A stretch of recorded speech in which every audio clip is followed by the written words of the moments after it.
Good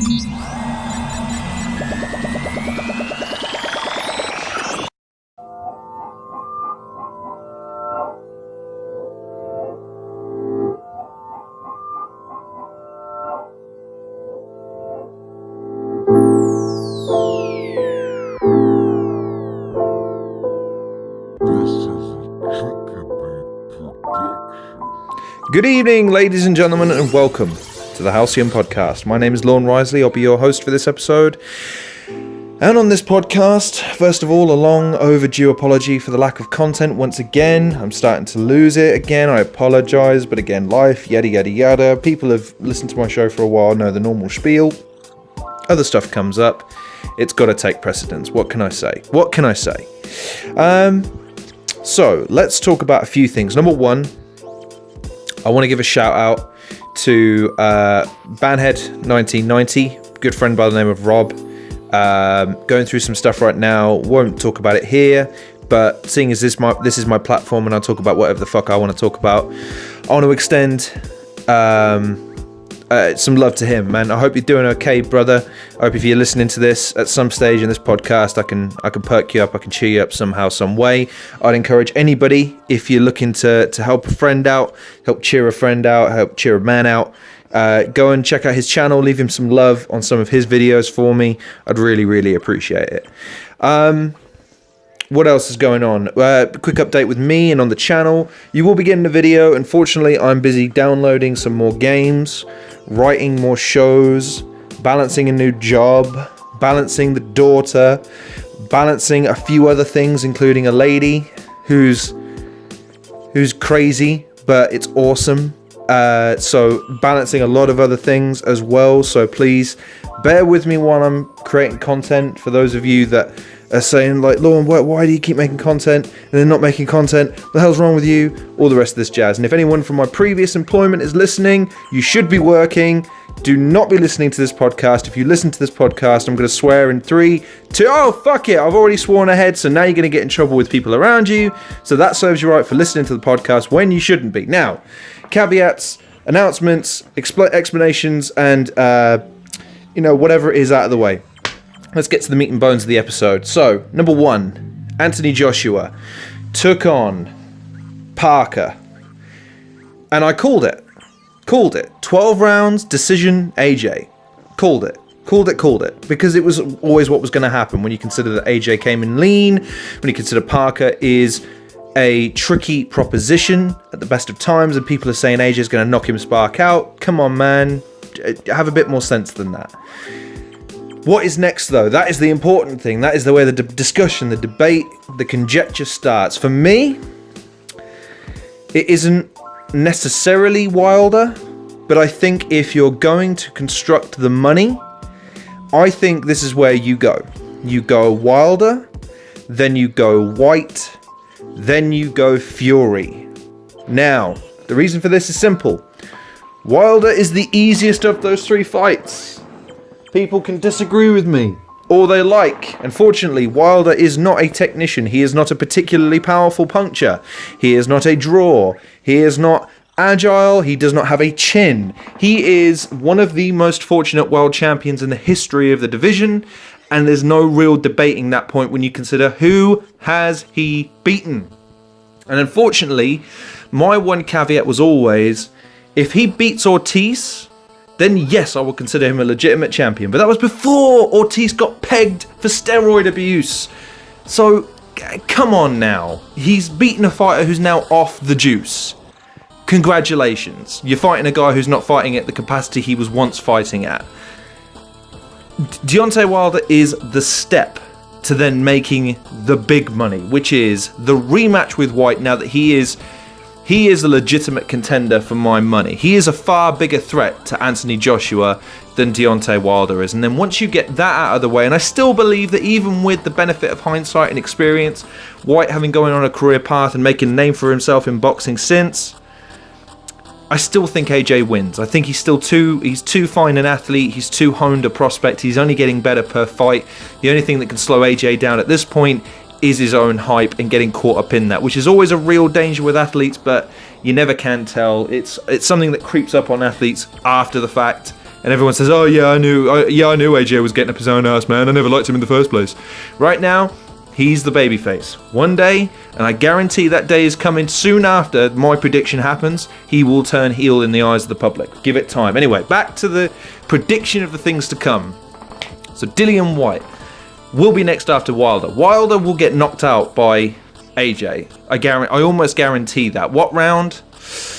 I'd predict a slightly earlier one. I'd predict probably maybe 5th or 6th. The reason being is, like I said, Deontay Wilder is not a particularly technical fighter. He is not renowned for his stamina. He has knockout ability. There is no doubting that. But he is wild by nature. And a well-timed jab, a hook, an uppercut will put him on his ass and end the night and unify the division finally. If that happens, and then he goes on to fight Dillian Whyte, I predict a slightly later knockout, probably maybe 9th or 10th round. But it will still be a knockout because there's no chance in hell Dillian Whyte would be winning on anyone's scorecards because he'd be the underdog from the get-go. So he has to go in there with the mindset of knocking him out, which means that AJ has to bring fire back because it's now pride that's at stake with AJ. Not just titles, not just money. He wants to put his rival out of his misery. Once that's over, and you've made your initial bouts of money, then we get Fury. And the reason for that is because it gives Fury a couple of warm-up fights between now and then, gives him a chance to get back into the public eye of things, gives him a chance to get back down to fight weight, get his ring craft sharp, and then we get the fight. We get the fight we should have had maybe a year or two ago, but in hindsight, maybe it was the best thing for the heavyweight division that happened, because now we have a fight we can all get crazy hyped for. So mark my words, those are the fights. That's how it's going to happen. AJ will still win. I have the feeling that even through Fury he will win, but it will be a decision. But that will be the fight that cements him as the fighter of his generation. Until he beats Fury, there is that question mark. Is he really the best? Is he really the finest heavyweight specimen the planet has to offer? We will just have to wait and see. But for my money, he can certainly do it. And if it happens that way, he will make the most money. The fans will be the happiest. And at one time, we can lay claim to having the greatest heavyweight champion of this era.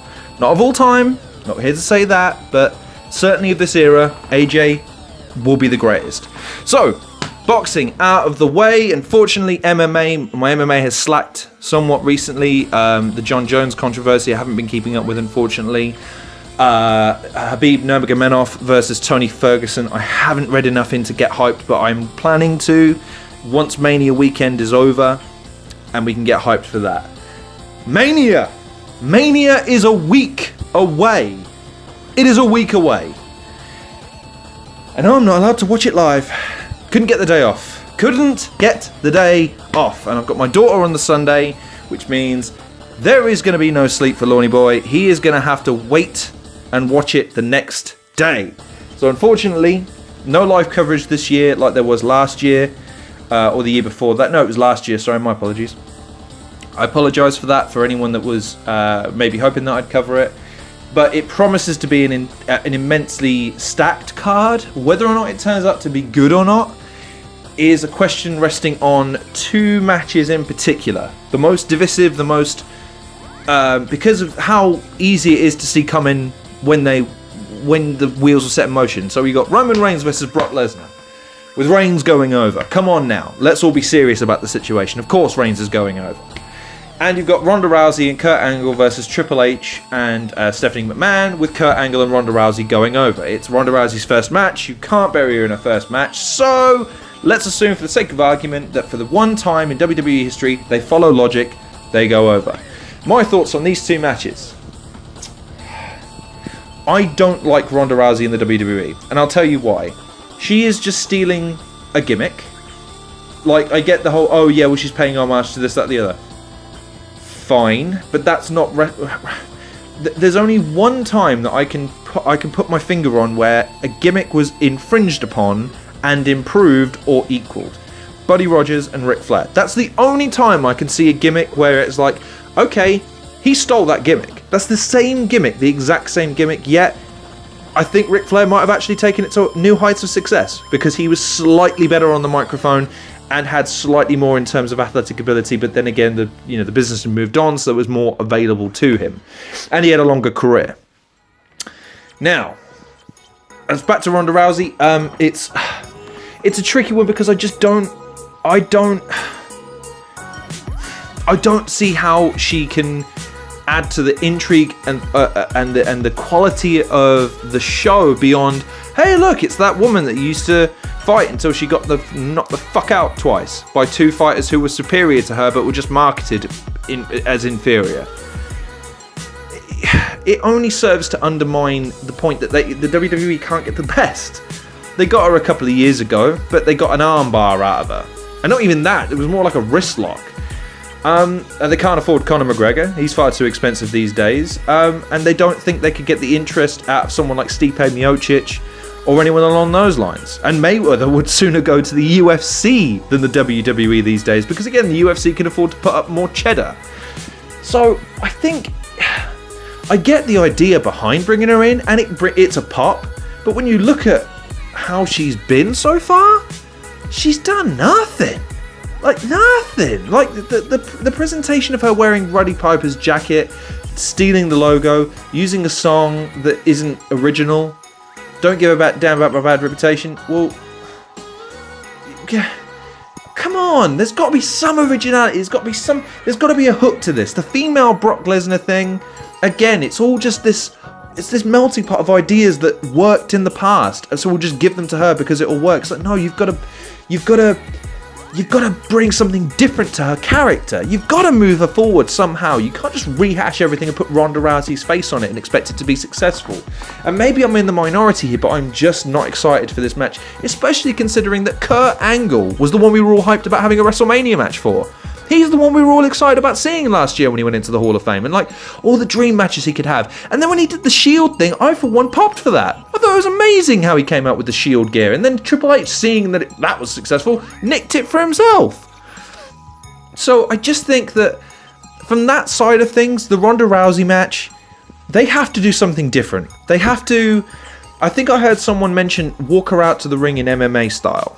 That sounds like a great idea. That sounds like a fantastic idea because it makes her feel like she's got big fight atmosphere and it's going to be a legitimate contest, even though it is a wrestling match and yada, yada, yada. But that sense of legitimacy could be what sets her apart from everybody else in the women's division.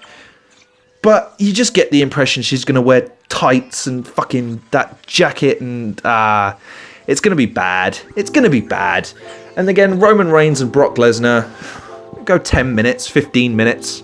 It might be the main event, it might be the co-main event, who knows. But ultimately, it doesn't promise to be a very good match. So, I'm psyched for Mania to a degree, if nothing else, that the Ultimate Deletion was freaking hilarious the other day. If anyone hasn't had a chance to watch it, it's delightful! Wonderful, yes! And it shows what WWE could be if they actually gave the reins of creativity to their stars rather than to 26 dudes in the back writing shit they saw on TV the previous week. So that's WWE Wrestlemania. I will probably cover it a couple more times during the course of the week because I promise you from here on in you'll get more podcasts, there'll be more shows, there's stuff in the can, so I'll be releasing stuff. It's just I'm downloading stuff so I can't use my bandwidth. I'd rather download the games, review them, put the content out later, and obviously podcasts will come up when they go up. So that kind of concludes it for this podcast. I hope everyone's well. I hope everyone's keeping okay.